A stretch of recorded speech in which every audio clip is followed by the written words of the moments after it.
सर्वप्रथम परमेश्वराच्या नावाला धन्यवाद देतो की नाशिकमध्ये काही गेल्या दिवसापासून 42 डिग्री टेम्परेचर होतं, पण आता साधारणतः 36 डिग्री टेम्परेचर हे परमेश्वराने एवढी अनुकूल परिस्थिती बनवून दिली, त्याच्याकरता सर्वप्रथम परमेश्वराच्या नावाला धन्यवाद देतो. एवढं चांगलं वातावरण प्रभूने आपल्याला दिलं, त्याच्याकरता प्रभूच्या नावाला धन्यवाद देतो. दुसरं, आपण या ठिकाणी जे बंधू दीपक आणि सिस्टर सोनल या ठिकाणी उपस्थित आहे, आपण सर्व टाळ्या वाजवून त्यांचं स्वागत करूया.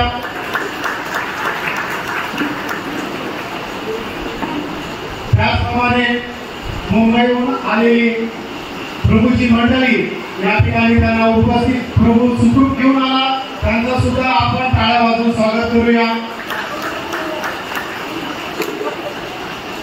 आणि राऊत परिवार आणि चव्हाण परिवार यांच्या नातेवाईक आपल्या तसेच प्रभूचे दास क्लेमेंट या सगळ्यांचं आपण टाळ्या वाजवून स्वागत करूया. आणि सर्वात शेवटी आपली नाशिकची प्रभूची मंडळी यांचं सुद्धा आपण टाळ्या वाजवून स्वागत करूया. यावेळेला आपण एक स्तोत्र गाणार आहोत.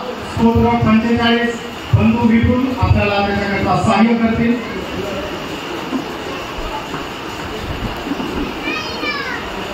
Praise the Lord. आपण एक स्तोत्र वाचणार आहोत. स्तोत्र संहिता 45. माझ्या मनात चांगल्या विचारांची उकळी फुटली आहे, राजाविषयी जे काव्य मी रचले ते मी म्हणून दाखवतो. माझी जी कुशल लेखकाची लेखणी आहे, मानव जाती तू अति सुंदर आहेस, तुझ्या मुखात प्रसाद भरला आहे, यामुळे देवाने तुला सर्व काळ धन्यवादित केले आहे. हे वीरा, तू आपली तलवार कमरेला बांध, आपले वैभव व आपला प्रताप धारण कर. सत्य, नम्रता व न्यायपरायणता यांच्या प्रित्यर्थ प्रतापाने स्वारी करून विजयशाली हो. म्हणजे तुझा उजवा हात तुला भयानक कृत्ये करण्यास शिकवी. तुझे बाण तीक्ष्ण आहेत, लोक तुझ्या पुढे चीत होतात. तुझे बाण राजाच्या शत्रूंच्या हृदयात शिरतात. तुझे राजासन देवाच्या राजसनासारखे युगानुयुगचे आहे. तुझा राजगण सरळतेचा राजगण आहे.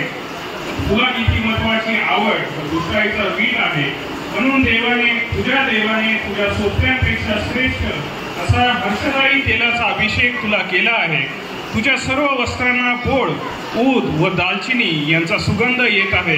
हस्तिदंती राजमंत्रांतील तंतुवाद्ये तुला आनंदित करतात. तुझ्या सन्मान्य स्त्रियांमध्ये राजकन्या आहेत. ओफीरच्या सुवर्णांची मंडित होऊन राणी तुझ्या उजवीकडे उभी आहे. अगे कन्ये, ऐक, लक्ष दे, कान लाव. तू आपले लोक व आपल्या बापाचे घर ही विसर, म्हणजे राजा तुझ्या सौंदर्याचा अभिलाषी होईल. तो तुझा पती आहे म्हणून त्याच्या चरणी लाग. सोराची कन्या तुला नजराना आणील. धनवान लोक तुझे अर्जव करतील.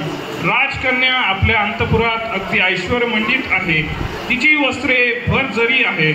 तिला कशिद्याची वस्त्रे नेसून राजाकडे नेतील. तिच्या मागून चालणाऱ्या कुमारींना तिच्या सख्या तुझ्याकडे आणतील. आनंदाने व उत्साहाने त्यास मिरवतील. त्या राजमंदिरात प्रवेश करतील. तुझ्या वडिलांच्या ठिकाणी तुझे मुले येतील. तू सर्व पृथ्वीवर त्यास अधिपती करशील.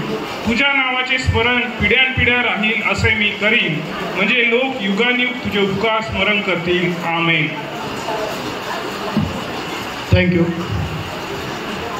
आता यावेळेला परमेश्वराचं वचन आपण आता ऐकायला जाणार आहोत.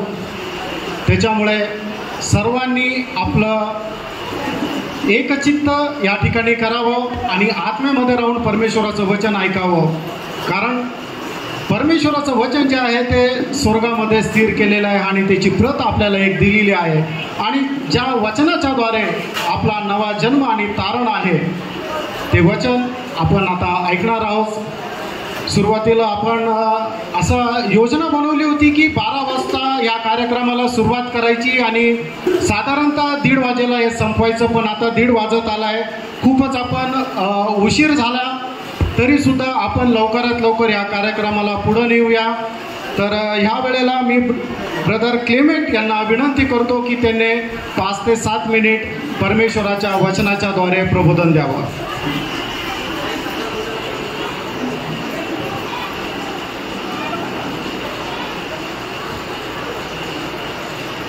Thank you brother. Amen, hallelujah. अब सब लोग को प्रभु यीशु मसीह के नाम से जय मसीह की। यीशु अच्छा है, सब बोलेंगे यीशु अच्छा है। आमेन। यीशु मसीह आकाश और धरती बनाया परमेश्वर आपके लिए मेरे लिए धरती पर उतर आया।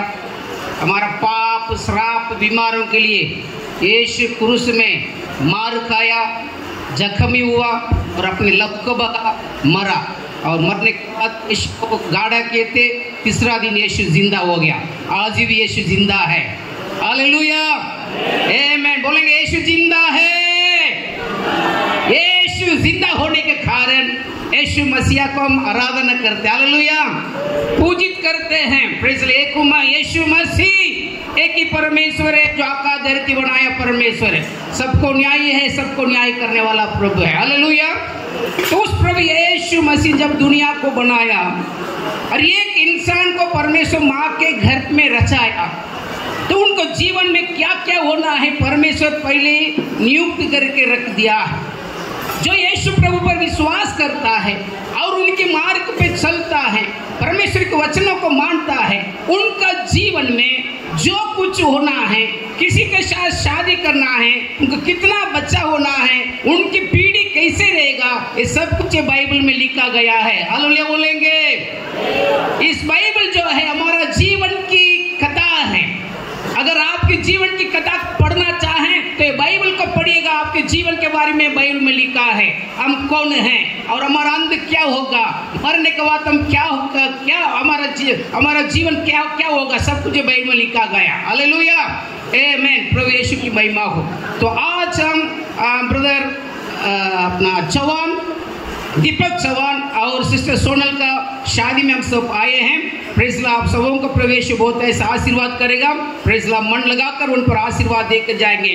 उसके पहले मैं आपको बताना चाहता हूँ शादी कैसे शुरुआत हुआ है। Praise the Lord. शादी ये संसार में कैसे शुरुआत हुआ, कौन उसको शुरुआत किया, हम क्यों शादी करते हैं। Praise the Lord. काफी सारे को पूछे क्यों शादी करते भाई, मालूम नहीं। Praise the Lord. मम्मी ने शादी की पापा के साथ, बच्चा मुझे पैदा करके छोड़ दी, जवानी हो गया और मुझे किसी लड़की पसंद हो गया, माँ बाप ने देखा शादी कर रहे हैं। हमको मालूम नहीं शादी क्यों कर रहे हैं, बच्चा क्यों पैदा कर रहे हैं, किसी को मालूम है, मालूम नहीं, बच्चा ऐसे पैदा हो गया। हालेलुया। लेकिन प्रियो, हमारा जीवन में जो कुछ हो रहा है सब कुछ बाइबल में लिखा गया है। कोई बात व्यर्थ नहीं है। ये शादी दुनिया में क्यों हम कर रहे हैं, एक दिन प्रभु यीशु दूल्हा बनकर धरती पर आने वाला है। क्या विश्वास करते हैं यीशु आने वाला है? यीशु आ रहा है। अगर आप विश्वास कर रहा ना करें कोई बात नहीं, लेकिन यीशु आने वाला है, दूल्हा बनकर आ रहा है। अपनी जीवित मंडली जो प्रभु का दुल्हन है उनको ले जाकर और विवाह करेगा, आत्मिक विवाह करेगा। उसको समझाने के लिए शारीरिक रूप में प्रभु ने धरती में एक विवाह करके एक बात को रखा है। गाय बैल और कुत्ता कुतरी ये शादी नहीं करता है। जिसको चाहिए उसके पीछे एक साल रहेगा, दूसरा साल सुन के पीछे। प्रेस कितना बच्चा पैदा होता माँ को भी मालूम नहीं, बाप को भी मालूम नहीं। ये जानवर की जिंदगी। लेकिन यीशु मसीहा ऐसे नहीं है। हालेलुया। यीशु मसीह आपके लिए मेरे लिए कुछ नियम को बनाया है, किसके साथ हमने व्यवहार करना है और कैसे हमने जीना है करके प्रभु का हमें वचन में लिखा है। Praise the Lord. यहाँ बाइबल में इसी प्रकार लिखा है, उत्पत्ति किताब 2 अध्याय 18 से लेकर 26 तक अगर पढ़ के देखेंगे, उसमें परमेश्वर ने प्रेज़ द लॉर्ड सारे जानवरों को बनाया और जानवरों के लिए परमेश्वर एक जोड़ी को बना के दे दिया। सब कुछ लेकर आकर आदम के पास छोड़ दिया। आदम ने इसको नाम रखा, जैसे आदम को चाहिए वैसे नाम रखे, क्योंकि सबों को ऊपर राज करने वाला आदम है। इसके वजह से आदम को जैसे चाहिए वैसे उसने नाम रख दिया। फिर जैसे उनको उत्सर हो सकता है वैसे उसने नाम को रख दिया। हालेलुया, आमीन। कुत्ता आया था, कुत्ता के पीछे कुतरी आई थी और दोनों को आदम ने नाम रख के भेज दिया। बिल्ला आया था, बिल्ला के पीछे की बिल्ली आई थी, उनको नाम रखकर उसने भगा दिया। हाथी आया था, हाथी का जोड़ी आई थी, दोनों को नाम रखकर भगा दिया। फिर सबको नाम रख के जंगल में हमें परमेश्वर को आशीर्वाद करके भेज दिया। आदम अकेला बैठा था। ऐसे आदम अकेला बैठा था। आदम के जोड़ी नहीं है, अभी जोड़ी के बिना आदम अकेला बैठा है। वचन में लिखा है परमेश्वर ने इन सारे जानवरों में से आदम के लिए एक जोड़ी देख रहा था, लेकिन सही जोड़ी मिला नहीं है। हालेलुया, आमीन। हमारे जीवन में सही जोड़ी मिलना बहुत जरूरी है। सही जोड़ी नहीं मिला, गाड़ी आखिरी तक चलेगी नहीं है। हालेलुया, इतनी तो गाड़ी टूट जाती है, एक व्हील टूट जाता है, कभी कभी क्या होता है पूरा गाड़ी टूट, जिंदगी, गाड़ी मतलब जिंदगी। कितने लोग कितनी तो शादी करते हैं, एक शादी, दो शादी की, 3 तलाक, 4 तलाक करते हैं। ऐसे नहीं है प्रियो, परमेश्वर आपके लिए, मेरे लिए जो नियुक्त किया हुआ उस जगह पर हम शादी करें। हमारा जिंदगी, हमारा बच्चे 1000 पीढ़ी तक प्रभु आशीर्वाद करने के लिए हमें वादा किया है। Praise the Lord. तो आदम को सही एक सहारा को ढूंढा, सही सहारा मिला नहीं है। परमेश्वर किधर ढूंढा? जानवरों के बीच में। आज इंसान लोग भी क्या करते हैं? जानवरों के बीच में सहारा ढूंढता है। क्या जानवर है? जानवर को क्या रहता है? Praise the Lord. कुत्ता के पास ही जाएगा, हाथी के पास ही जाएगा, बिल्ली के पास ही जाएगा। वैसे है प्रेज़ द लॉर्ड, प्रभु के लोक भी आमच्या जाताला बघा। प्रेज़ द लॉर्ड, आमच्या अलग असं पाहिजे।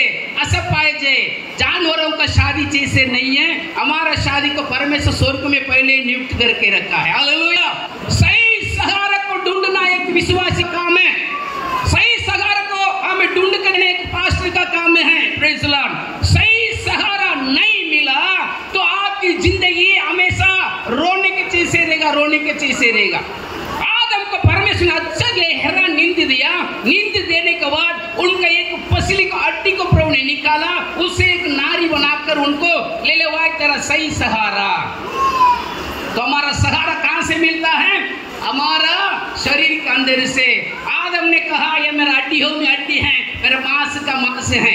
यीशु मसीह के बारे में लिखा है हम यीशु मसीह का हड्डियों में हड्डी हैं, यीशु मसीह की मांस में मांस है, उनके लहू में हम लहू बन गए। हालेलुया बोलेंगे, आमीन, प्रेज़ द लॉर्ड। ये जो शादी आप देखने वाला है, याद रखिएगा स्वर्ग में एक दिन शादी होने वाला है यीशु मसीह का और हमारा। Praise the Lord. हमारा मतलब मंडली जो यीशु मसीह पर विश्वास करते हैं, पाप को छोड़ दिया है, पिता पुत्र पवित्र आत्मा के नाम से बपतिस्मा पानी में डूब के लेता है, पवित्र आत्मा को प्राप्त करता है, अन्य भाषा बोलता है, चिन्ह चमत्कार पर विश्वास करता है और स्वर्ग के लिए पवित्र जीवन बिताता है। यीशु पिता के आगमन के लिए तैयार करता है। उनको उठा कर जाने के लिए यीशु आ रहा है। इस मंडली को यीशु ले जाएगा और उनके साथ विवाह करेगा। इसको समझाने के लिए परमेश्वर ने धरती में विवाह करके एक रखा है। हालेलुया। तो सही सहारा मिलना हमारे जीवन में बहुत जरूरी है। सही सहारा को हमने ढूंढना है। परमेश्वर ने प्रेज़ द लॉर्ड ढूंढने के लिए कहा। शाऊल तो शाऊल था, परमेश्वर की मंडली को सता रहा था। यीशु मसीह उनका रास्ता में मिला और पौल को दर्शन देने से पौल अंधा हो गया और नीचे गिर गया। और परमेश्वर ने अननिया को जाके बताया, अननिया शाऊल एक जन है दमिश्क में, उसको जाके ढूंढ तू। Praise the Lord. प्रभु ने उसको एड्रेस दे सकता था, उनको फोन नंबर दे सकता था, लेकिन परमेश्वर ने अननिया को क्या कहा? ढूंढ। सही सहारा को ढूंढना हमारा कर्तव्य प्रियो। Praise the Lord. हालेलुया। कुत्तरी के चीज से नहीं हमारा व्यवहार। जो भी रोड में जाते हैं जीन्स पैंट लगाकर, हालेलुया, फेयर एंड लवली लगाकर, लिपस्टिक लगाकर, आईब्रो लगाकर, गहना पहन कर रोड में जाते हैं, उसको पर लाइन मारते हैं, शादी करके लेकर आते हैं। जानवर की शादी है, कुत्ता के चीज, कुतरी की चीज से। हालेलुया। जहां मिलता है उधर खाने का प्रयास। लेकिन परमेश्वर के बच्चे वैसे नहीं रहना।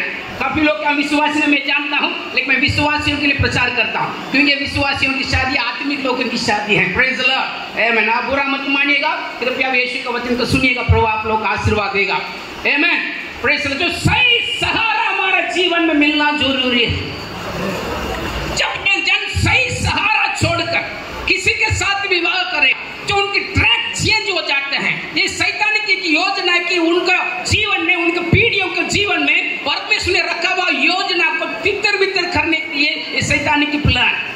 Praise the Lord. इसलिए हम विश्वासी लोग परमेश्वर के पास प्रार्थना करके सही सहारा को ढूंढना। जो सही सहारा मिलने के कारण आदम हव्वा को परमेश्वर ने आशीर्वाद किया, फूलो फलो और पृथ्वी को भर दो। सही सहारा आपका जीवन में मिल गया, आप आशीर्वादित रहेंगे। सही सहारा नहीं मिला मिला, आप बहुत दुखी हमें विश्वासी रहेंगे, आपकी चेहरा बहुत दुखी भरा रहेगा। हालेलुया, आमीन। मुझे 7 मिनट दिया गया है, समाप्त करता हूं। तो हमारा विश्वास है, प्रार्थना है, और दीपक के लिए परमेश्वर ने एक सही सहारा को दिया, सोनल को परमेश्वर ने दिया। हमारा विश्वास है कि परमेश्वर ने दीपक को हड्डी निकाल कर सोनल को बनाया। मालूम नहीं, प्रेज लॉर्ड, परमेश्वर कभी इनको शादी करवा के देगा, उनको भी मालूम नहीं, इनको भी मालूम नहीं। ढूंढ रहे थे, दोनों ढूंढ रहे थे, लेकिन सही समय में सही सहारा मिला। हमारा विश्वास है, हालेलुया, आमीन। अगर ये जोड़ी सही सहारा हो, प्रभु इस जोड़ी को बहुत आशीर्वादित करेगा। यीशु प्रभु वापस आने तक इनका जीवन, इनका पीढ़ियों के जीवन आशीर्वादित रहेगा। यीशु मसीह का वचन है, जो मुझ पर प्यार करता है, मेरे नियमों को मानता है, उनका हजारों पीढ़ियों को मैं आशीर्वाद दूंगा। जो हमारा विश्वास, प्रार्थना है, परमेश्वर इनको आशीर्वाद है, हालेलुया, हजार पीढ़ी तक इनको आशीर्वाद है। इनका शादीशुदा जीवन में यीशु के लिए हम एक गवाह बनकर रहे। ये धरती में प्रभु ने हमें दिया हुआ एक सेवा है।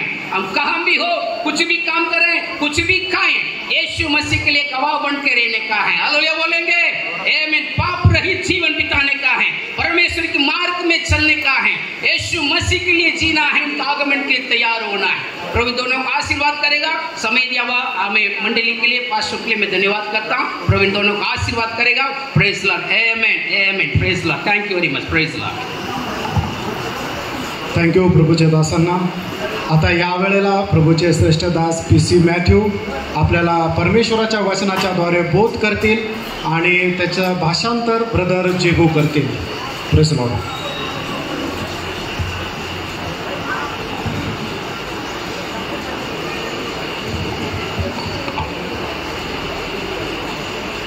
Praise the Lord. प्रभु की स्तुति हो। കർത്താവിന്റെ തിരുനാമത്തിന് മഹത്വം ഉണ്ടാകട്ടെ। प्रभु का अति पवित्र नाम का महिमा हो। ഇത് വിശുദ്ധ വിവാഹത്തിന്റെ ഒരു ശുശ്രൂഷയാണ് ഇപ്പോൾ ഇവിടെ നടന്നുകൊണ്ടിരിക്കുന്നത്। यहाँ पर एक पवित्र विवाह का सेवा यहाँ पर चल रहा है। അതിനായി യാഗതരായിരിക്കുന്ന എല്ലാ ദൈവദാസന്മാർ, സ്റ്റേജിലായിരിക്കുന്ന എല്ലാ ദൈവദാസന്മാര്, സന്നിധിയിലായിരിക്കുന്ന എല്ലാ ദൈവമക്കളെ, പ്രിയപ്പെട്ടവരായിരിക്കുന്ന ഡിയറായിരിക്കുന്ന എല്ലാവർക്കും കർത്താവായ യേശുക്രിസ്തുവിന്റെ നാമത്തിലുള്ള സ്നേഹവന്ദനം അറിയിക്കുന്നു।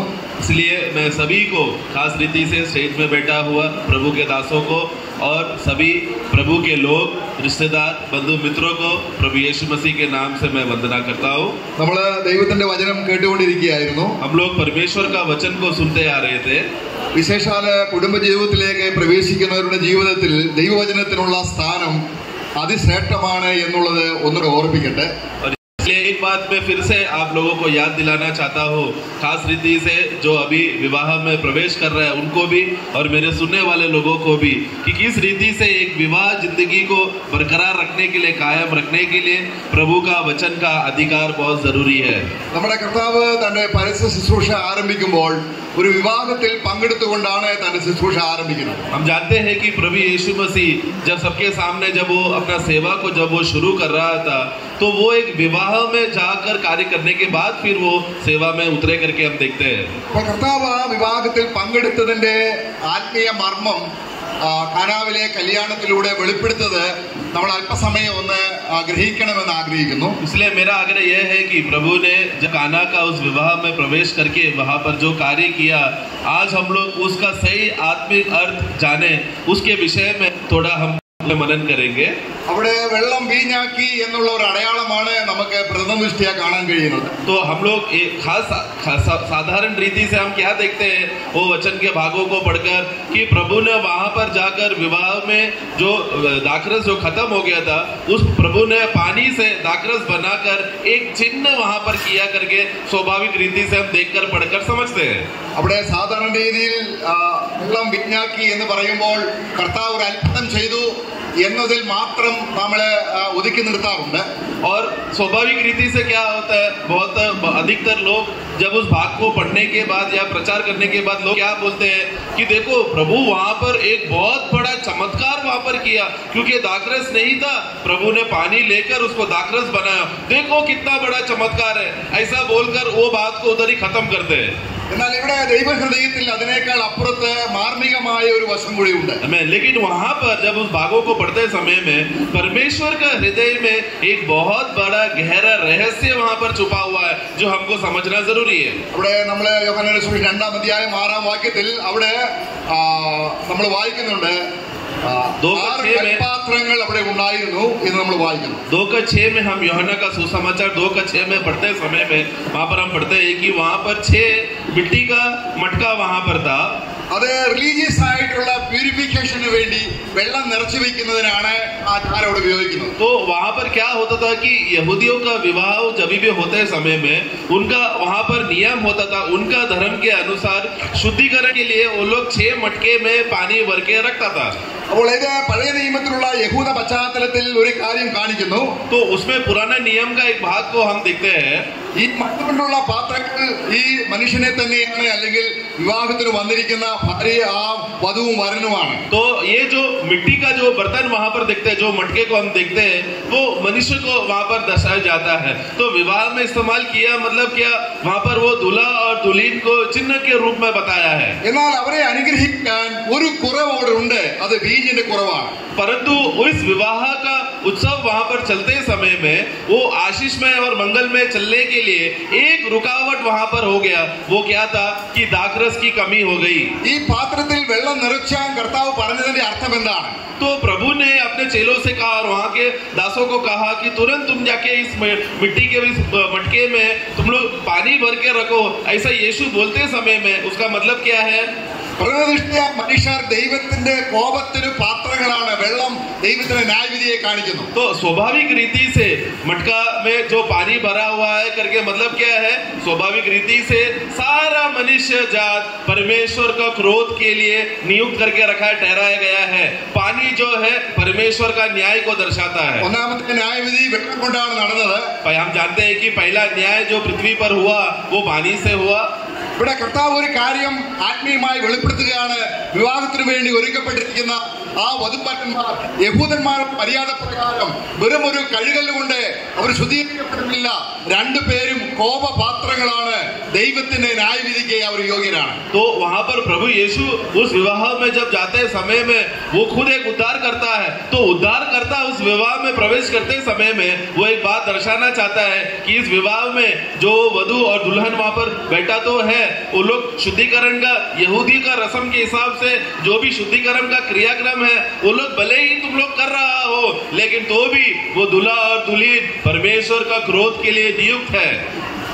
ആ രണ്ട് ഭാര്യയും ഭർത്താവും കൂടെ ചേർന്ന് ഒരു പുതിയ കുടുംബം ഈ ഭൂമിയിൽ സ്ഥാപിതമായി തീരുമ്പോൾ ദൈവത്തിന്റെ അനുഗ്രഹം അവിടെ കിട്ടണമെങ്കിൽ ഒരു വീഞ്ഞിന്റെ അനുഭവം, കോപം മാറി ദൈവത്തിന്റെ ന്യായവിധി മാറി നിത്യജീവൻ ലഭിച്ചു എന്നതിന്റെ അടയാളമായിട്ടാണ് കർത്താവായ യേശുക്രിസ്തു ആ ന്യായവിധിയാക്കി തീർത്തത്, അല്ലെങ്കിൽ വെള്ളത്തെ വീഞ്ഞാക്കിയത്. तो इसके लिए अभी क्या होगा? अभी ये बहुत जल्दी ये दूल्हा दुल्हन विवाह कर कर एक पारिवारिक जीवन में प्रवेश करेंगे. वो लोग एक पारिवारिक जीवन शुरू करेंगे, लेकिन ये सब होते समय में अवस्था उनका तभी भी पाप है. तो परंतु अब वो श्राप में जीवन से हटकर परमेश्वर के लिए एक कुशल और मंगल आत्मिक जीवन जीना है, तो उनके जीवन से श्राप को हटकर परमेश्वर का आशीष में बदलना होगा. परमेश्वर का श्राप हटकर धार्मिकता होना होगा. उसका सबूत के लिए प्रभु यीशु मसीह ने क्या किया?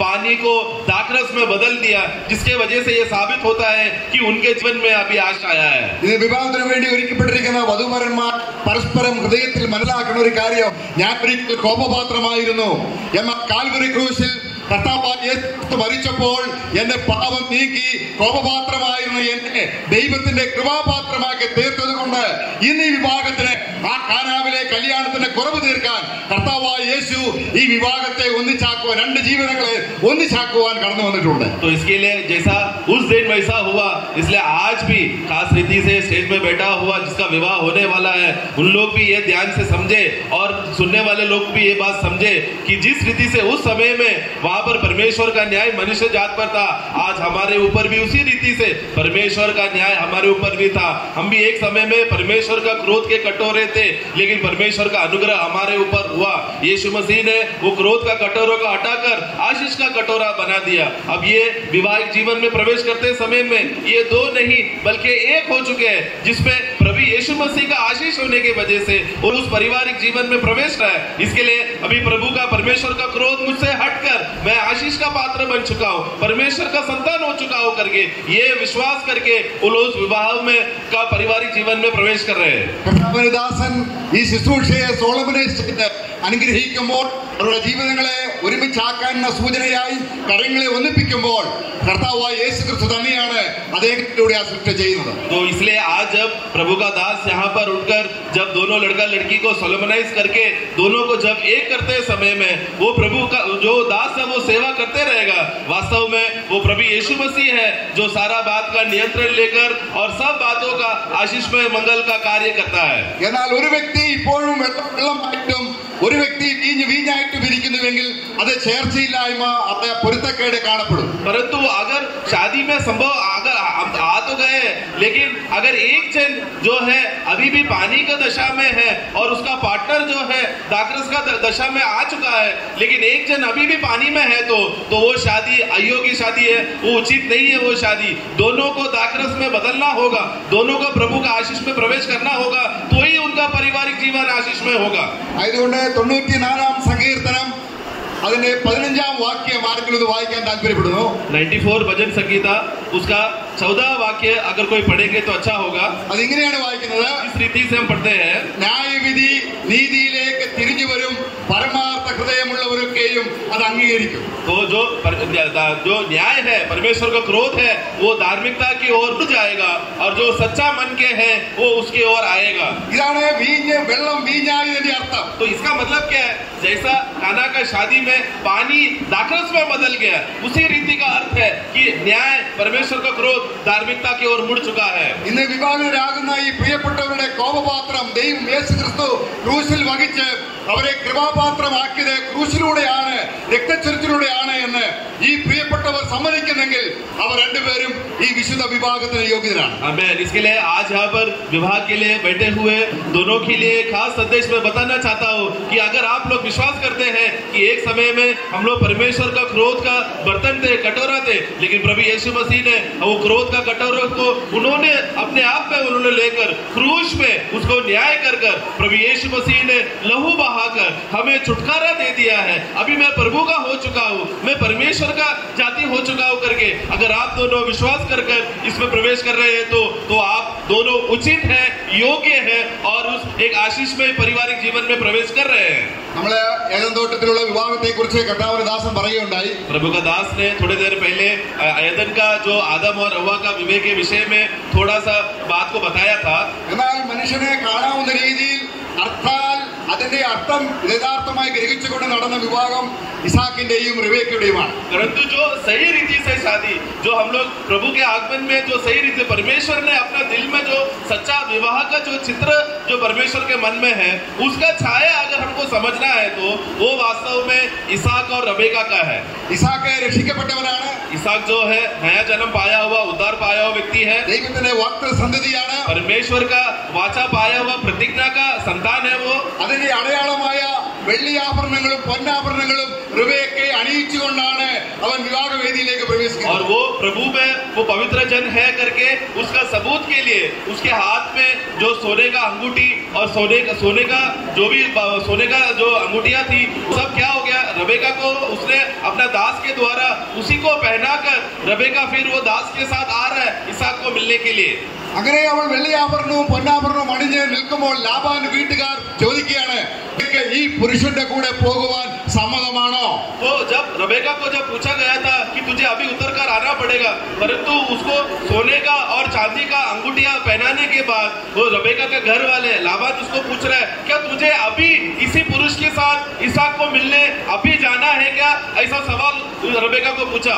നമ്മൾ കർത്താവായ യേശുവിന്റെ പിന്നാലെ പോകാൻ തയ്യാറെടുത്തുവെങ്കിൽ अगर हम लोगों ने जिस क्षण प्रभु यीशु मसीह के लिए पीछे जाने के लिए निश्चय ले लिया है, पक्का कर दिया है, तो രക്ഷയുടെ അടയാളമായ വെള്ളിയും ദൈവ സ്വഭാവം ലഭിച്ചതാകുന്ന സ്വർണവും ധരിച്ചുവെങ്കിൽ तो प्रभु का नया जन्म का उद्धार का अनुभव का जो चिन्ह में वो है जो चांदी को दर्शाता है और प्रभु का दिव्य स्वभाव से भरा हुआ जो सोना को दर्शाता है, उसको अगर हमने धारण कर दिया है तो ഈ റിബേക്ക പറയുകയാണ്, ഞാൻ ഇപ്പോൾ തന്നെ ഈ പുരുഷന്റെ കൂടെ പോകാൻ തയ്യാറാണ്. तो रेबेका तुरंत क्या बोलने लगी, हाँ मैं अभी इसी पुरुष के साथ इसहाक को मिलने, मेरे प्रिय स्वामी को मिलने जा रही हूँ. അവരെ രണ്ടുപേരെയും ഭിന്നിപ്പിക്കുന്നത് കർത്താവായ യേശു ക്രിസ്തുവാണ്. और उन दोनों को, इसहाक और रेबेका को जोड़ने वाला कौन था? प्रभु यीशु मसीह परमेश्वर था. വിവാഹാനന്തരം विवाह के बाद അവർ സന്തോഷപൂർവമായ ഒരു ജീവിതം നയിച്ച് ദൈവത്തെ മഹത്വപ്പെടുത്തി. और आगे चलकर हम देखते हैं कि विवाह के बाद वो दोनों ने एक सच्चा पति पत्नी के रूप में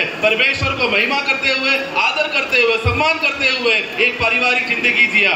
എല്ലാ ക്രിസ്തീയ വിഭാഗത്തിലും इसी रीति से सभी मसीह लोगों का विवाह में ന്യായവിധി മാറി നീതിയിലേക്ക് വന്നിരിക്കുന്നു എന്നത് വരനും വധുവും വ്യക്തമായി മനസ്സിലാക്കിയാൽ കർത്താവായ യേശു തന്നെയാണ് ആ വിവാഹം നടത്തുന്നത്. Amen. अगर इसलिए सभी मसीह लोगों का विवाह में खास रीति से जिसका नया जन्म हुआ विश्वासियों के बीच में जब शादी होता है तो वो दूल्हा और दुल्हन वो लोग ये बात विश्वास कर रहे हैं कि हमारे अंदर से क्रोध का वो प्याला हट चुका है, कटोरा हट चुका है और अभी हम लोग अनुग्रह के पात्र बन गए करके ये विश्वास करके जो भी नया जन्म पाया विश्वासी विवाह करता है, आगे चलकर उनका पारिवारिक जीवन सबसे आशीषमय और मंगलमय खुशहाल जिंदगी होता है. തിരുവചനത്തിൽ വായിക്കുന്ന മുപ്പിച്ചരുടെ അറ്റുപോകയില്ല. three fold cord never be broken. जैसा वचन में हम पढ़ते हैं कि जो 3 गुना भाग है वो टूटता नहीं. ഈ പ്രിയപ്പെട്ടവർ രണ്ടുപേരും പ്രിയ സഹോദരി जैसा आज यहाँ पर बैठा है दीपक और सोनल, അത് വധുവും വരനുമായി വന്നിരിക്കുകയാണ്. अभी वो लोग कैसा आया है, दूल्हा और दुल्हन के रूप में आए हैं. അവരുടെ ജീവിതത്തിൽ കർത്താവ് ഉണ്ടായിരുന്നു. उनके जीवन में प्रभु यीशु मसीह आया ഇനിയിപ്പോൾ അവർ കർത്താവിനോട് കൂടെ ഒരുമിച്ചൊരു ജീവൻ നയിക്കാൻ പോവുകയാണ്. और अभी वो लोग प्रभु के साथ रहकर दोनों एक दूसरे के साथ में एक होकर एक पारिवारिक जीवन जीने के लिए जा रहे हैं. അതേ കർത്താവ് രണ്ടുപേരെയും വരുവരെയും അറ്റുപോകാതിരിക്കുവാൻ ക്രിസ്തു അവരുടെ ജീവിതത്തിന് നായകനായിരിക്കാൻ നമുക്ക് പ്രാർത്ഥിച്ച് ആശീർവാദത്തോടുകൂടെ കർത്താവദാസന്റെ കരങ്ങളിൽ ഏൽപ്പിക്കാം. इसलिए आओ हम लोग सब लोग मिलकर तो दीपक और सोनल का पारिवारिक जीवन में हमेशा आनंदमय हो, कभी भी वो लोग मुरझाया अवस्था में ना बने रहे, लेकिन हमेशा खुशी में आनंद में बने रहने के लिए सब बातें आनंदमय पारिवारिक जीवन होने के लिए हम सब लोग प्रार्थना करें और प्रभु को दास को हम सौंपे ताकि सोलमनाइजेशन के द्वारा वो लोग अपना पारिवारिक जीवन को आगे बढ़ा सके. ന്യായവിധി മാറി ഞാൻ കൃപയിലേക്ക് വന്നിരിക്കുന്നു. देखो मेरे अंदर से जो परमेश्वर का न्याय था वो हट चुका है, अभी हम लोग करुणा और दया का पात्र बन चुके हैं. ഈ ശുശ്രൂഷയെ നമുക്ക് ആശീർവദിക്കാം. കർത്താവിനോട് കൂടി ഇരിക്കട്ടെ. इसलिए आओ ये सेवा को हम सब लोग मिलकर साथ में आशीष करें, प्रभु का महिमा हो. आमीन.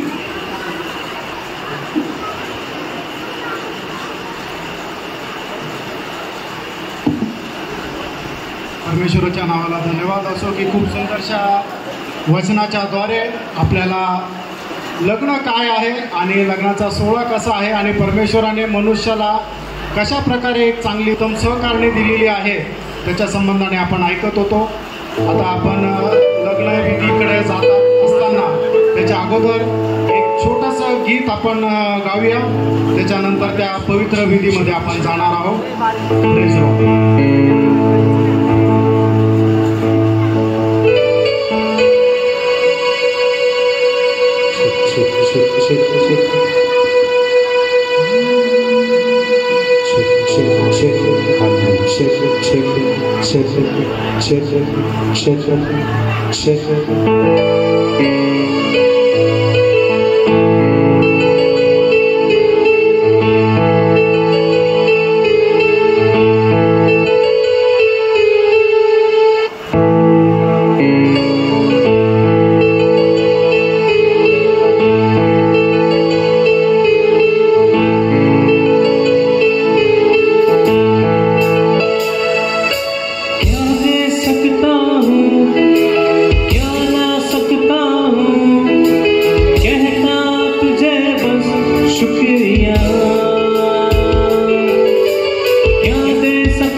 तुझ में ही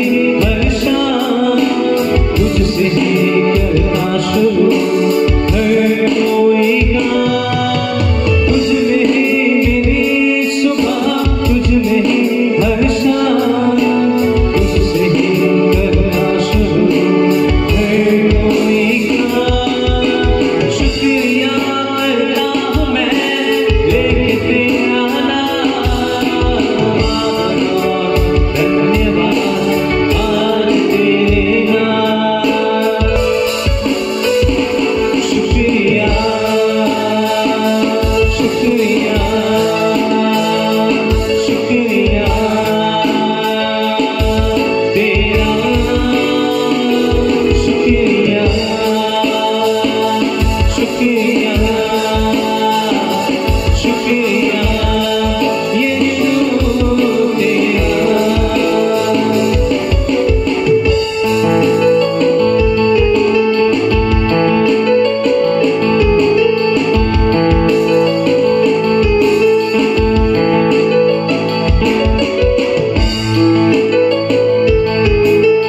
परमेश्वराचं वचन ठाऊक आहे की आदामाला एक सहाय्यक मिळावा याच्याकरता परमेश्वराने सर्व प्रकारचे प्राणी त्याच्याजवळ आणले, पण त्याला एक योग्य असा सहाय्यक भेटला नाही. कारण परमेश्वराने मनुष्याला आपल्या प्रतिमेचं बनवलेलं होतं आणि आपल्या हाताने बनवलेलं होतं. म्हणून मनुष्याने जर आपल्यासाठी एक योग्य सहाय्यक जर निवडायचं आहे तर तो एक मनुष्यच असणं गरजेचं आहे. त्याचप्रमाणे एक विश्वासूला आपल्याला जर एक सहाय्यक निवडायचा आहे तर तो एक विश्वासूच असला पाहिजे. एक पवित्र व्यक्तीला आपला जर सहाय्यक निवडायचा तर तो एक पवित्र व्यक्तीच असला पाहिजे. जर एक विश्वासणाऱ्याने एक अविश्वासणाऱ्यासोबत लग्न केलं तर ते लग्न कसं राहील, जसं एका मनुष्याने एका जनावरासोबत लग्न केलं आणि मग आयुष्यभर ते दोघं शांततेने एकत्र राहू शकणार नाही. या ठिकाणी एक सुंदर मला साक्ष देण्याकरता आठवली. ज्या वेळेला सोनलला मी गाडीमधून घेऊन येत होतो त्यावेळेला तिला विचारलं, तू काही खाल्लंय का नाही? तर ती म्हणे मी काहीच नाही खाल्लं. तिला म्हटलं तू काहीतरी खाऊन घे, कारण सगळ्यात शेवटी तूच जेवणार आहे. तर म्हटलं तुला काही देऊ का?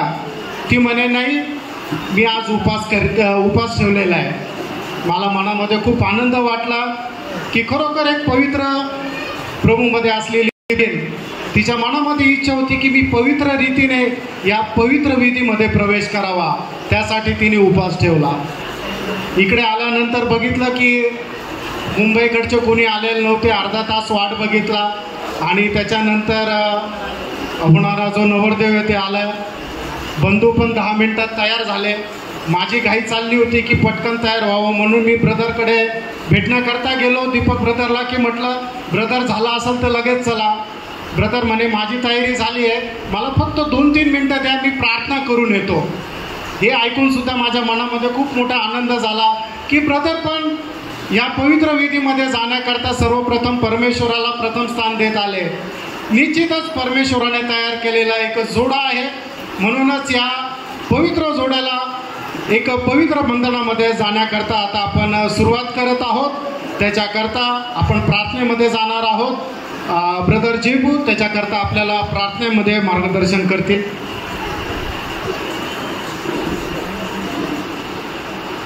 Praise Lord. प्रभु का आशीषमय वचन हम लोग सुनते आ रहे थे और अभी हम लोग विवाह का सबसे मुख्य भाग में अभी हम आए हैं. प्रभु का दास टॉमी ब्रदर विवाह में सोलमनाइजेशन करेंगे दोनों को.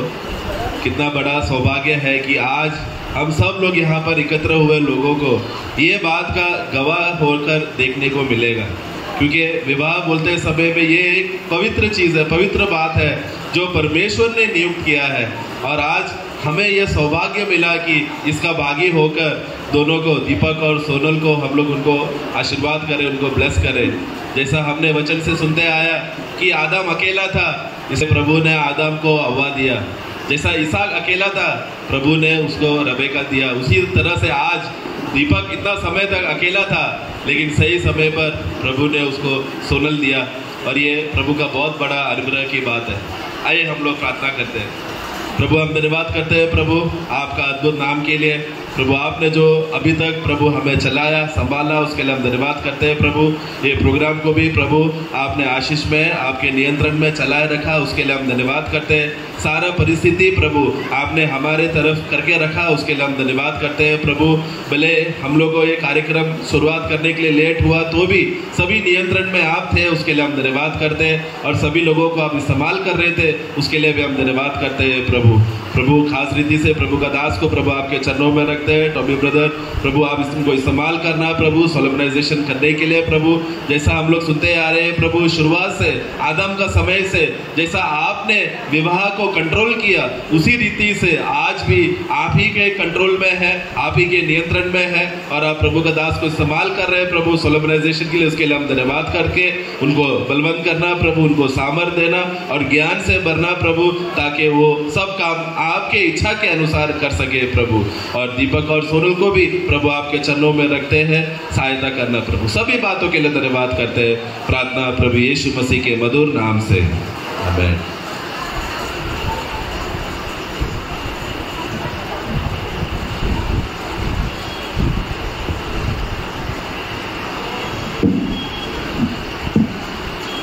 Praise the Lord. प्रभु को बहुत धन्यवाद देते हैं कि आज इस पवित्र विवाह में शामिल होने के लिए हम सबको एक अच्छा अवसर प्रभु ने बना कर दिया. जरूर अभी तक हम भजन के सामने प्रभु की आलोचना प्राप्त कर रहा था, आज इस पवित्र विवाह का खास सबसे महत्वपूर्ण समय में हम आ चुके हैं। उसमें प्रवेश करने से पहले बॉम्बे से आया हुआ पवित्र लोगों को और नासिक से मंडली के पवित्र लोगों को, बंधुजनों को, सबको और एक बार जल्दी से जल्दी आने वाला प्रभु यीशु मसीह की अति पवित्र नाम में मैं स्वागत करता हूँ। आप सब लोग इस आखिरी सेवकाई जो महत्वपूर्ण कार्य है कि हमारे बीच में परमेश्वर एक परिवार को खड़ा करने जा रहा है। आपको मालूम है अगला शादी कौन कराया? अभी आपने सुना प्रभुदासों ने वो बात के बारे में बहुत अच्छा रीति में वर्णन किया। मनुष्य अकेला रहना अच्छा नहीं करके प्रभु ने देखा, सारा सृष्टि को प्रभु ने देख करके बोला आता है बहुत अच्छा है, और एक ही बात पर बोला मनुष्य अकेला रहना अच्छा नहीं। इसलिए प्रभु ने उसके लिए एक सही सहयोगी को प्रभु ने बना कर दिया। वो और कहीं से भी नहीं था, आदम से ही था। तो जरूर हम लोग ये बात को जानना है। आज दीपक और सोनल उनको प्रभु मिलाने जा रहा है। इस समय में मैंने परमेश्वर ने ये शादी का कार्य क्यों किया उसके बारे में एक दो बात बोलते हुए मैं जल्दी उस सेवाएं की ओर बढ़ना चाहूंगा। प्रभु ने ये शादी की व्यवस्था करने के लिए परमेश्वर का अगला योजना जो उत्पत्ति 2:18 में बढ़ता है, मैं एक सही सहयोगी को मैं तुम्हारे लिए बना कर देगा। सही शादी सही सहयोगी को मिलने वाला बात है। अभी तक दीपक के जीवन में वो अकेला था, उनके लिए प्रभु ने समय पर एक सही सहयोगी को प्रभु ने चुन कर दिया, वो सोनले। निश्चय उनका पारिवारिक जीवन प्रभु की ओर से प्रभु उनको जोड़कर आगे आने वाले दिनों में चलाए, यही मेरा भी प्रार्थना और कामना है। और दूसरा बात, वे लोग भूले और भले, ये प्रभु की इच्छा है। मनुष्य का शादी क्यों प्रभु ने बनाया? वो भूले और भले बोलेगा तो उसका पीढ़ी आशीषित हो। प्रभु उनको बराबर उनको पारिवारिक जीवन को आश दे करके बढ़ाना चाहता। उस उद्देश्य में प्रभु ने ये शादी को नियुक्त किया। और तीसरा बात, वे लोग एक पवित्र जीवन बिता सके, व्यभिचार से बचे रहे। आज आपको मालूम है बहुत से लोग समय पर शादी नहीं होने से कई प्रकार की पापों में, व्यभिचारों में चला जाता। तो पहला कुरिन्थी 7 अध्याय का दूसरा वचन में लिखा है, वे लोग व्यभिचार में बचे। शादी का महत्वपूर्ण उद्देश्य प्रिय।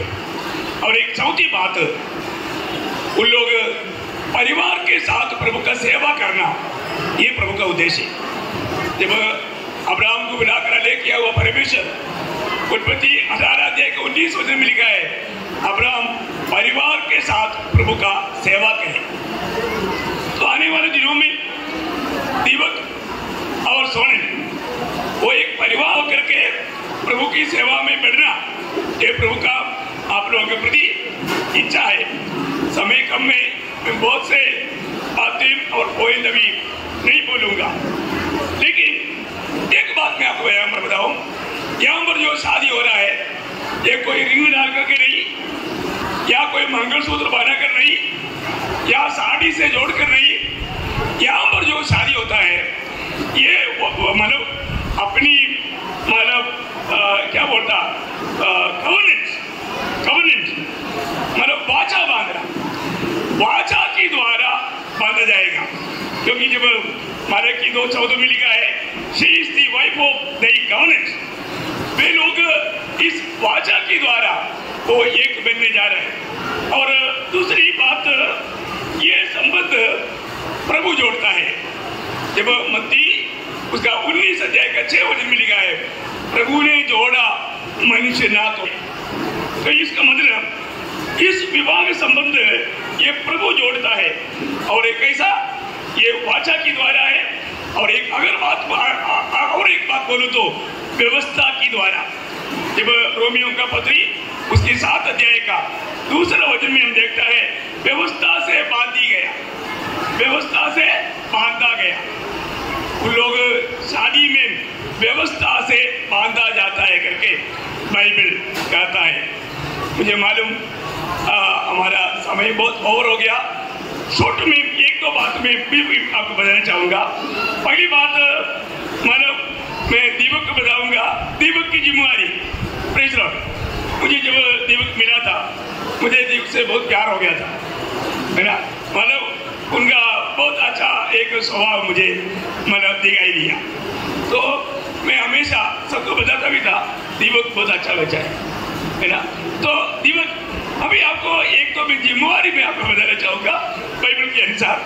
मैं पढ़ाने के लिए अभी नहीं जाएगा, लेकिन एफिसियों 5 अध्याय का, आप लोगों के पास बाइबल है, आप लोग निकाल कर पढ़ सकता है। एफिसियों 5 अध्याय का 25 वचन में लिखा है कि मतलब आप उसको मतलब जैसे प्रभु ने मंडली से प्रेम किया, वैसे आप सोनल से प्रेम करना। Praise Lord. आप पढ़ सकता है। पतींनो, जशी ख्रिस्ताने मंडळीवर प्रीती केली, तशी तुम्हीही आपापल्या पत्नीवर प्रीती करा।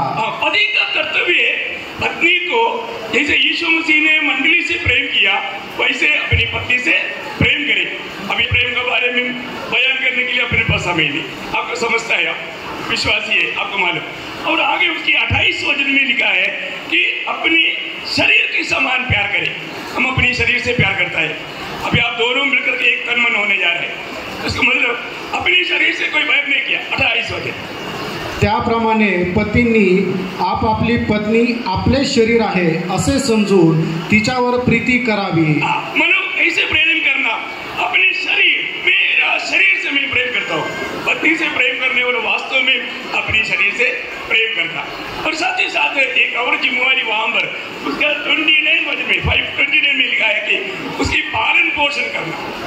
पति का कर्तव्य है पत्नी का पालन पोषण करना। कल सभी बताओ, कोणी कधी आपल्या देहाचा द्वेष केलेला नाही, तर तो त्याचे पालन पोषण करतो।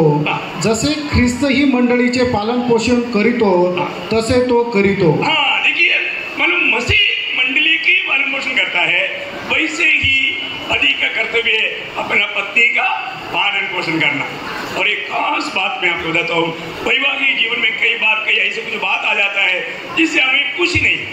लेकिन प्रभु के वचन में कोलोसियों 3 अध्याय का 18 वचन में पढ़ता है, पत्नी से कड़वाहट से नहीं रहना। पत्नी से कड़वाहट से नहीं रहना।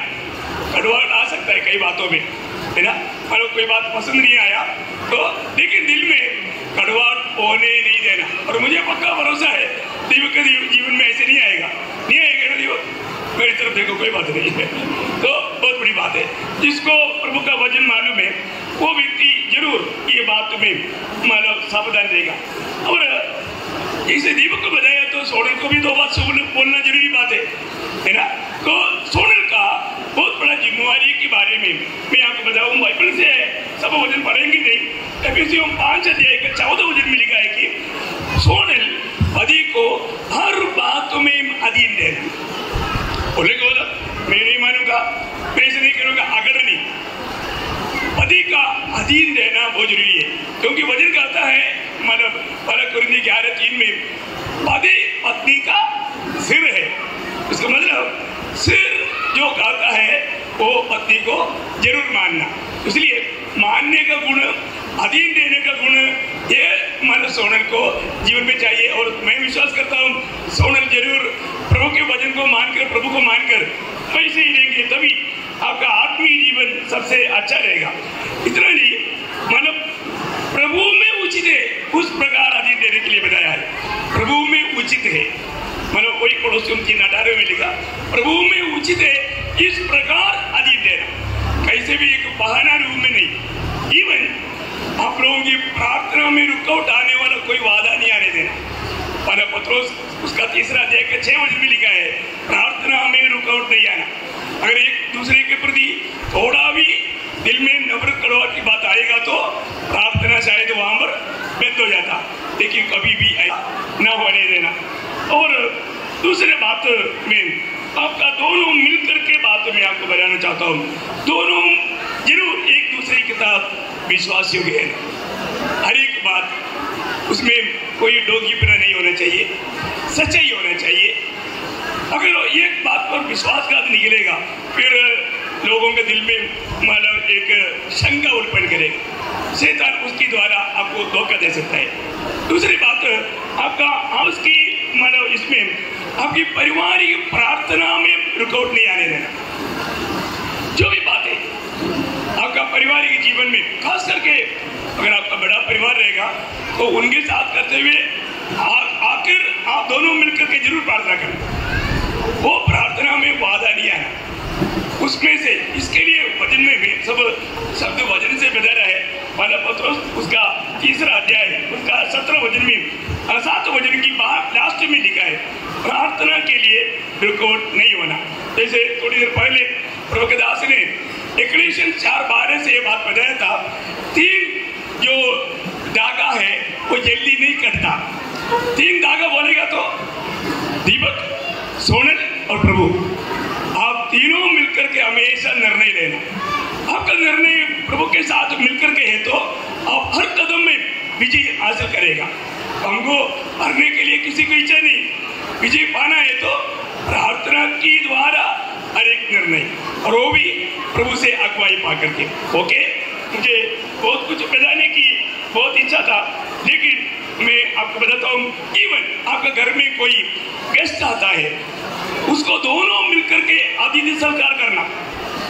गेस्ट आता ही है तो दोनों मिलकर के, ये पत्नी करने तो ऐसे नहीं, पति। इसका एक अच्छा एग्जाम्पल है, उत्पत्ति 18 अध्याय का 1 से 9 तक वचन पढ़ने जा रहा हूँ, नहीं जा रहा हूँ। अब्राहम के घर में आया हुआ 3 अतिथियों को दोनों मिलकर के अब्राहम भाग कर गया, सारा को बोला 3 किलो आटा देकर के बोला जल्दी रोटी बनाओ। अब्राहम जाकर के एक बछड़ा पकड़ कर लाया, उनको एक सेवक को दिया, जल्दी पकाओ, और दोनों मिलकर के वहां पर सेवकाई किया। और उनके सेवकाई के बारे में इब्रानियों 13 अध्याय का 1-2 वचन में लिखा है, लोगों ने ना जान करके पौराई के द्वारा प्रभु की सेवा किया, दूधों की सेवा किया, पौनाई किया। बहुत बड़ी बात है। आपके घर में आने वाला कौन कौन है ये नहीं मालूम, परंतु सेवकाई मिलकर करना, ये सब आपका पारिवारिक जीवन में मिलकर करने वाली बातें। विशाल रूप में बात करने के लिए इतना टाइम नहीं। आखिर जब प्रभु भविष्य में आपको संतान देगा, उन संतानों को प्रभु की राहों पर बढ़ाना आपका कर्तव्य। अनुवाद 6 अध्याय का 6 और 7 वचन में लिखा है, अपनी बच्चों को है ना मार्ग पर चलते है ना, हमारे घर में रहते कहीं भी हो, उनको इन बातों को सिखाया करना, बच्चों को प्रभु के मार्ग पर बढ़ाना, ये सब आप लोगों का मिल करके कर्तव्य है। मैं प्रभु को बहुत धन्यवाद देता हूँ। मतलब यहाँ पर बताई हुआ हर एक बात आप लोग जरूर इसमें सावधान रहेगा करके मैं आशा करता हूँ। अभी सबका सावधान, बहुत बहुत खास कार्य की ओर हम आगे बढ़ रहे हैं। बहुत कम शब्दों में बात होने वाला है। अभी मैं आपसे विनती करता हूँ, आप दोनों जन खड़ा हो जाएंगे।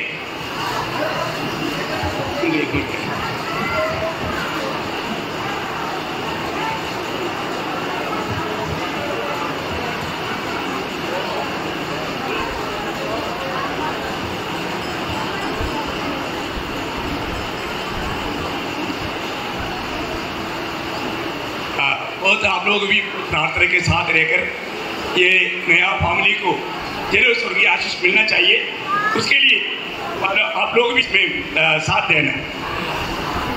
इस समय में मैं दीपक को मैं पूछना चाहता हूँ, प्रभु यीशु मसीह की पवित्र नाम में दीपक मैं आपको पूछना चाहता हूँ, सोनल जो आप समीप में खड़ा है उसको अपनी पत्नी होकर स्वीकारने के लिए आप पूर्ण रूप में तैयार है क्या? जी मैं तैयार हूँ। मृत्यु आप लोगों को अलग करने तक, सुख में दुख में, संपन्नता में दरिद्रता में, बीमारी में आरोग्य में, जीवन में मिलने वाला हर एक परिस्थिति में उसको प्यार करके, उसकी रक्षा करके, उसका पालन पोषण करके, उसका ही सिर्फ बन करके उसके साथ रहने के लिए आपने निर्णय लिया क्या? जी। Praise Lord. सोनल मैं आपसे पूछना चाहता हूँ, आपके पास खड़ा हुआ दीपक को आप उसे स्वीकारने के लिए तैयार हो क्या? जी मैं तैयार हूँ। मृत्यु आपको अलग करने तक सुख में दुख में संबंधता में दरिद्रता में बीमारी में चंगाई में जीवन में मिलने वाला एक परिस्थिति में आप प्रभु जीवन को प्यार करने के लिए, आदर करने के लिए, आज्ञा मानने के लिए और उसके अधीन रहने के लिए और उसके ही साथ सिर्फ मिला रहने के लिए निर्णय लिया क्या? प्रभु का बड़ी अनुग्रह है, उन्होंने अपना निर्णय मंडली के सामने, सदस्य के सामने बताया है। इसलिए हम लोग इस ब्याह में प्रवेश कर सकता है। अभी हम इस ब्याह में प्रवेश होने जा रहा है।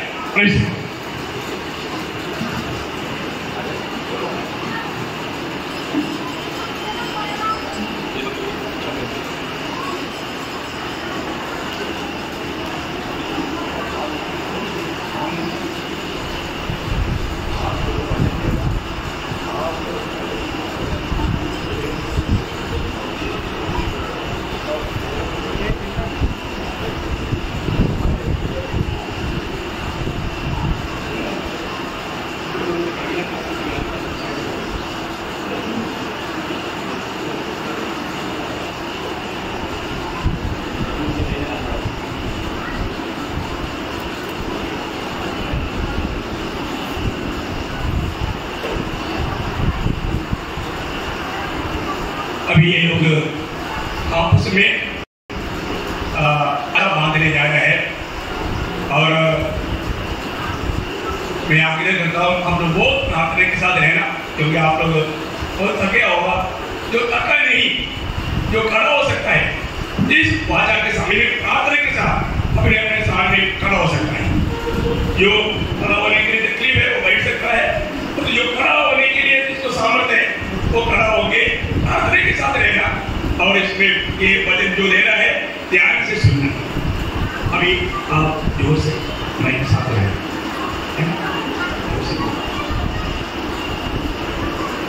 मैं दीपक आप सोनल को आज से मेरा प्रिय भक्ति होकर स्वीकार हूँ। मृत्यु हमें अलग करने तक हमें अलग करने तक सुख में दुख में संपन्नता में दरिद्रता में बीमारी में चंगाई में जीवन में मिलने वाला हर एक परिस्थिति में मैं तुझे प्यार करूंगा, आदर करूंगा, पालन पोषण करूंगा और सिर्फ तेरे ही साथ मिला रहूंगा। परमेश्वर की अनुग्रह की छाया में मैं आपको वचन देता हूँ। परमेश्वर की अनुग्रह की छाया में मैं आपको वचन देता हूँ।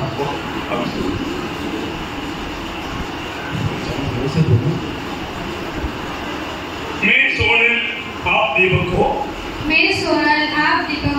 आज से मेरा पति होकर स्वीकारती हूँ। मृत्यु हमें अलग करने तक सुख में दुख में दरिद्रता में संपन्नता में बीमारी में चंगाई में जीवन में मिलने वाला हर एक परिस्थिति में मैं आपसे प्यार करूंगी, आदर करूंगी, आज्ञाकारिता में रहूंगी, आपके अधीन रहूंगी और सिर्फ आपके साथ लिखती रहूंगी। प्रभु की अनुग्रह की छाया में मैं आपको ये वचन देता हूँ।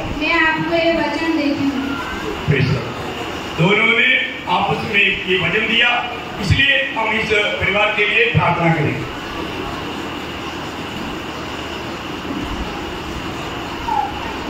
इस समय हम प्रार्थना करते हैं। प्रेमी पिता, हम आपको बहुत धन्यवाद करते हैं। बाप, ये दिन वाटिका में आपने शादी का कार्रवाई शुरू किया।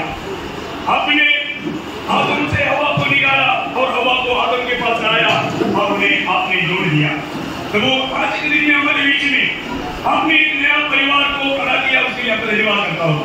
उन्होंने आपस में वचन दिया, तो वो जैसे आपने बाइबल में देखता है अब्राहम के साथ सारा को, इसराइल के साथ रबेका को, और याकूब के साथ राहील को, और बोअज के साथ लूत को, और अब्दुल्लाह के साथ प्रिस्किल्ला को जोड़ा हुआ महान प्रभु आपने आज इस पीढ़ी में आपने दीपक और सोने को जोड़ा है, और आने वाले दिनों में एक आदर्शमय जीवन मिलाकर परिवार के साथ जैसे अभी उन्होंने आपस में वचन दिया, उस वचन में बना लेकर आखिरी तक विश्वास योगी जीवन मिलाने के लिए कृपा देना। आपके अनुग्रह के हाथ में सौंप देगा इस नया परिवार को प्रभु तेरी सूर्य आशीषों से भर दे प्रभु।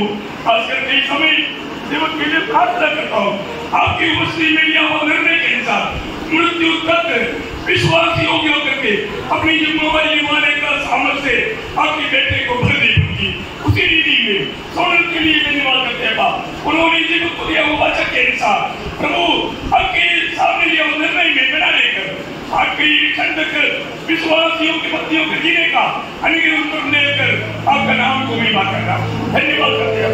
अपने इस नया परिवार को आशीष किया उसके लिए आपको धन्यवाद करता हूँ। एक नया परिवार को हमारे बीच में जोड़ दिया उसके लिए आपको धन्यवाद करता हूँ। सारी महिमा आपको देते प्रभु यीशु मसीह के पवित्र नाम से आमीन। अभी समय को देख करके एक बात में यहाँ पर घोषणा करना चाहता हूँ। दोनों ने आपस में वचन देख करके उन्होंने ब्याह में प्रवेश करने के द्वारा आज से दीपक और सोनल पति पत्नी बन चुका है। ये बात पिता पुत्र पवित्र आत्मा के नाम से मैं मंडली के सामने सदस्य के सामने घोषणा करता हूँ। सब लोग ताली बजाएं।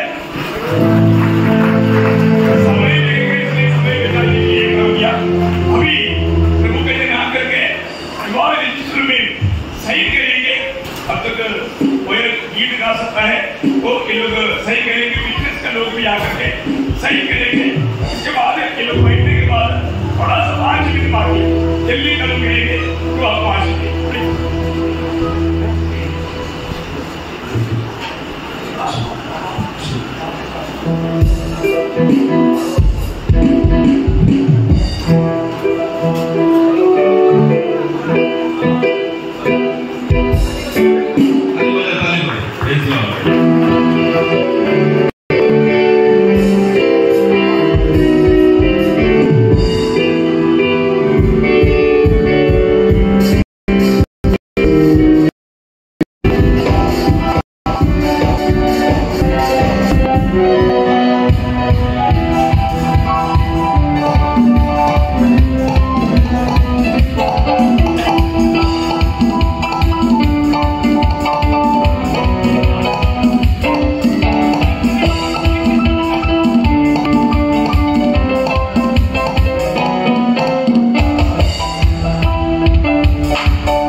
कभी नहीं कभी नहीं कभी नहीं छोड़ेगा, कभी नहीं कभी नहीं कभी नहीं कभी नहीं छोड़ेगा, न छोड़ेगा न छोड़ेगा न छोड़ेगा। जो साक्षी है वो आइए साइन करने के लिए आइए। जो विटनेस है साइन करने के लिए था रेडी था, प्लीज आइए साइन करना है। जो गवाह के लिए आए थे साइन करने के लिए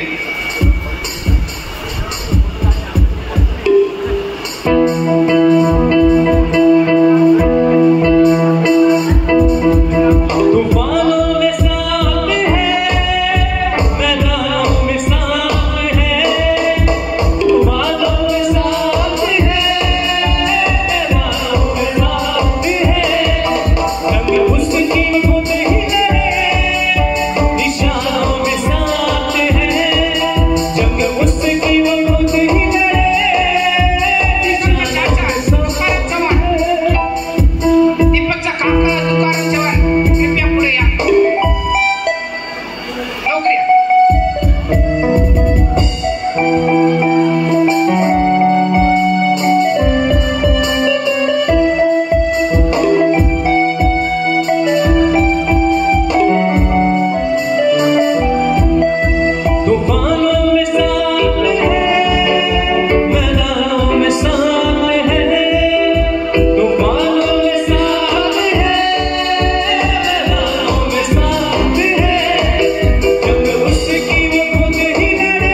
शादी हो गया, वो शादी का उन्हें सर्टिफिकेट तुरंत देने जा रहा है। आप लोग सब लोग देते वक्त ताली बजाना है।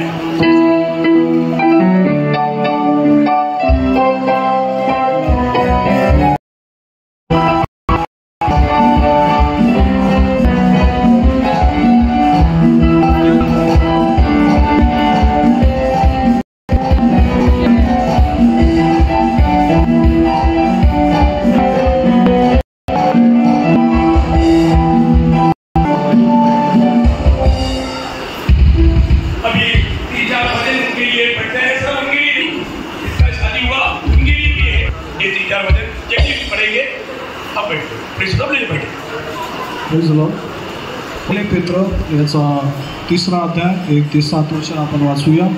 स्त्रियांनो, तुम्ही तशाच आपल्या नवऱ्याच्या अधीन असा, यासाठी की कोणी वचनाला अमान्य असेल तरी तुमचे भिडस्तपणाचे पवित्र वर्तन पाहून वचना वाचून आपल्याला स्त्रियांच्या वर्तनाने ते मिळून घेण्यास यावे। तुमची शोभा केसांचे गुंफणे, सोन्याचे दागिने घालणे किंवा पोशाख करणे यांनी बाहेरून आणलेली नसावी, तर जो देवाच्या दृष्टीने बहुमूल्य आहे, त्याने म्हणजे अंतःकरणातील गुप्त मनुष्यपणाने जी अविनाशी शोभा ती असावी। याप्रमाणे पूर्वी देवावर आशा ठेवणाऱ्या पवित्र स्त्रियांनी आपापल्या नवऱ्याच्या अधीन राहून आपणास शोभविले। तशी सारा अब्राहमाला धनी म्हणून त्याच्या आज्ञेत राहिली।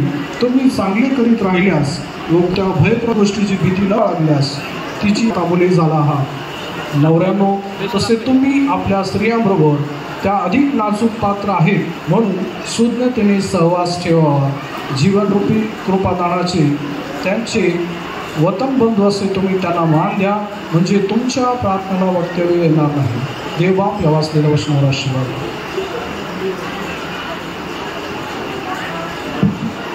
प्रेस लॉर्ड, ख्रिस्ती कुटुंबाचा जीवन क्रमांक कसा पाहिजे? स्त्रियांनो, तुम्ही अशा प्रभूच्या अधीन तसं आपल्या पतीच्या अधीन असा, कारण जसा ख्रिस्त मंडळीचे मस्तक आहे तसा पती पत्नीचे मस्तक आहे। शिवाय ख्रिस्त हाच शरीराचा तारणारा आहे, तरी मंडळी जशी ख्रिस्ताच्या अधीन असते तसे स्त्रियांनीही सर्व गोष्टी आपल्या पतीच्या अधीन असावे। पतींनो, जशी ख्रिस्ताने मंडळीवर प्रीती केली तशी तुम्हीही आपल्या पत्नीवर प्रीती करा। ख्रिस्ताने मंडळीवर प्रीती केली आणि स्वतःच तिच्यासाठी समर्पण केले, अशासाठी की तिला त्याने वचनाच्या द्वारे जलस्नानाने स्वच्छ करून पवित्र करावे आणि गौरवयुक्त अशी मंडळी ती स्वतःला सादर करावी, म्हणजे तिला डाग, सुरकुती किंवा अशासारखे काही नसून ती पवित्र व निर्दोष असावी। त्याचप्रमाणे पतींनी आपल्या पत्नीला आपले शरीर आहे असे समजून तिच्यावर प्रीती करावी। जो आपल्या पत्नीवर प्रीती करतो तो स्वतःवर प्रीती करतो। कोणीही आपल्या देहाचा द्वेष करत नाही, तर तो आपले पालनपोषण करतो। जसे ख्रिस्तही मंडळीचे पालनपोषण करतो तसे तो करतो, कारण आपण ख्रिस्ताच्या शरीराचे अवयव आहो। म्हणून पुरुष आपल्या आईबापांना सोडून पत्नीला जळत आहे आणि ती उभयता एक देह होती। हे रहस्य आहे, पण ख्रिस्त व मी ख्रिस्त व मंडळी यांच्या संबंधाने बोलत आहे। आमेन।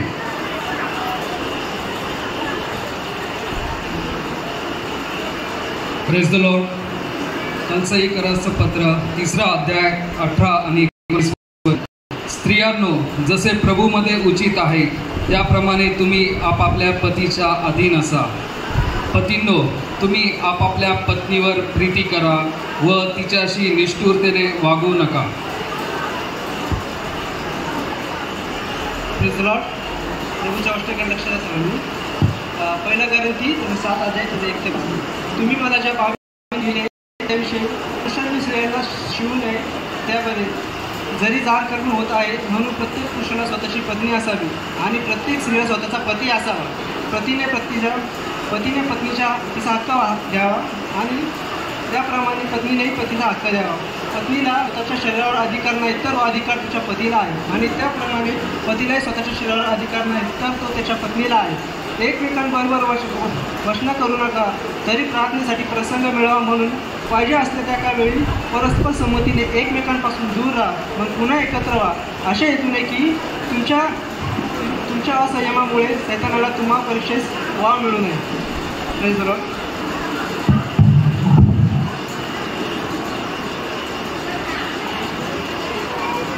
Praise the Lord. अभी आखिरी प्रार्थना करने जा रहा है, बहुत प्रार्थना के साथ रहेगा. आप लोग दोनों आगे आइएगा.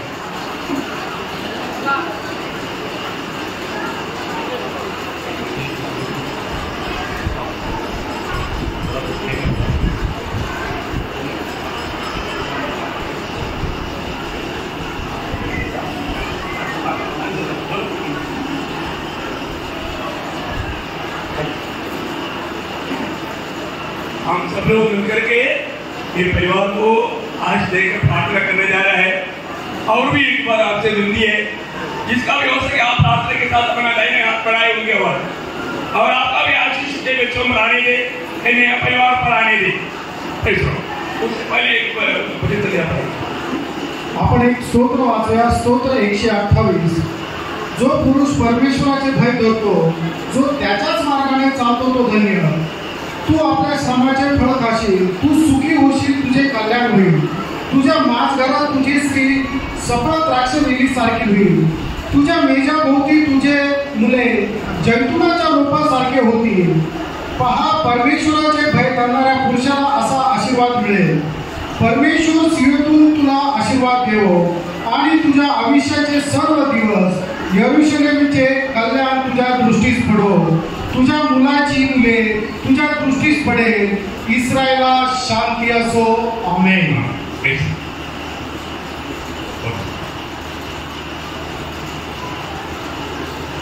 हमारे स्वर्गीय प्रेमी पिता, धन्यवाद करते स्तुति करते हैं प्रभु, आपकी पवित्र योजना के अनुसार आज दीपक और सनल को आपके आत्मा के द्वारा, आपके वचन के द्वारा जोड़ दिया है और हमारे बीच में एक नया परिवार खड़ा किया है. इसलिए आपको धन्यवाद स्तुति करते हैं प्रभु. आपका अनुग्रह इन बच्चों के साथ हमेशा रहे प्रभु जी. जीवन में तुझे केंद्रित करते हुए, तुझे प्रतिनिधित्व करते हुए प्रभु जी, आपका सुगंध को फैलाते हुए प्रभु, एक जीवन जीते हुए जीने के लिए उन्हें आप सहायता करना. जीवन के सफर में आने वाला अनेक रुकावटों को पार करने के लिए उनकी दृष्टि हमेशा आप पर लगा रहने के लिए सहायता कर. उन्हें आशीषित कर, उन्हें फलदायी कर प्रभु. ऐसा परिवार बना प्रभु, उसको देखने वाले मसीह की ओर आकर्षित हो जाए प्रभु जी. उन्हें बचा के रखना प्रभु जी. धन्यवाद करते हैं सब सेवाएं करने के लिए आपने हमें साथ किया, आपके दासों को इस्तेमाल किया, उसने धन्यवाद करते हैं. आगे कभी प्रभु जो भोजन का प्रबंध है प्रभु, उसमें भी भोजन प्राप्त करके शुद्ध होकर प्रभु जी सभी प्रियजन को आपने अपने घर में सुरक्षित पहुंचने के लिए सहायता करना प्रभु. फिर से मिलने तक आपके पंखों के लिए उनको संभालना प्रभु. आपके आगमन के लिए हर एक भाई बहन को कायम रहने में आप मदद करें. विशेषतः जो लोगों ने आज भी उद्धार नहीं पाया, इस सेवा के द्वारा प्रभु वो लोग निर्णय ले अपने जीवन में मसीह को उद्धार करता प्राप्त करके उन्हें भी एक आशावान जीवन बिताने की आप सहायता करें. प्रार्थना प्रभु यीशु मसीह के मधुर नाम से मांगते हैं. आमीन. यीशु मसीह का परमेश्वर का प्रेम उद्धार सौंपे हम सबके साथ सारे लोगों के साथ विशेष करके आज परिवार के जीवन में प्रवेश किया हुआ दीपक और सोनल के साथ, क्योंकि आगमन में कभी बहुत सारे हैं. आमीन. वचन शब्द अंत में पढ़ाना चाहूंगा. भक्ति उसका 19 अध्याय 3 से 6.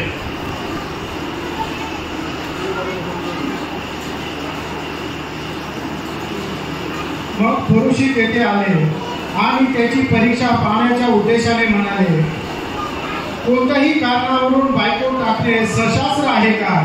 त्याने उत्तर दिले, तुम्ही वाचले नाही काय की उत्पन्नकर्त्याने सुरुवातीलाच नर नारी अशी ती निर्माण केली व म्हणजे याकरिता पुरुष आई बाबा सोडून आपल्या बायकोशी जोडून राहील आणि ती दोघे एक देह होतील.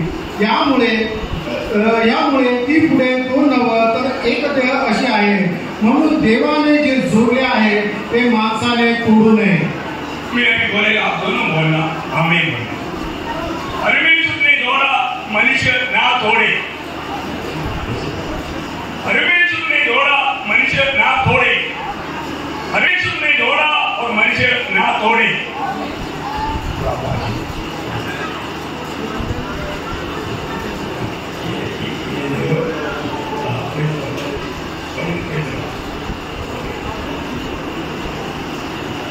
शादी का हो गया है और आपको ये बात घोषणा करके भी बताया। आज से एक नया परिवार हमारे बीच में खड़ा किया और आज से वो नियुक्ति होकर के जो महिमा के लिए प्रभु महिमा प्रेज लॉर्ड। या ठिकाणी सुरुवातीपासून शेवटपर्यंत सर्व कार्यक्रम व्यवस्थित पार पाडण्याकरता प्रभूने आपल्याला सहाय्य केलं, म्हणून परमेश्वराच्या नावाला धन्यवाद करतो।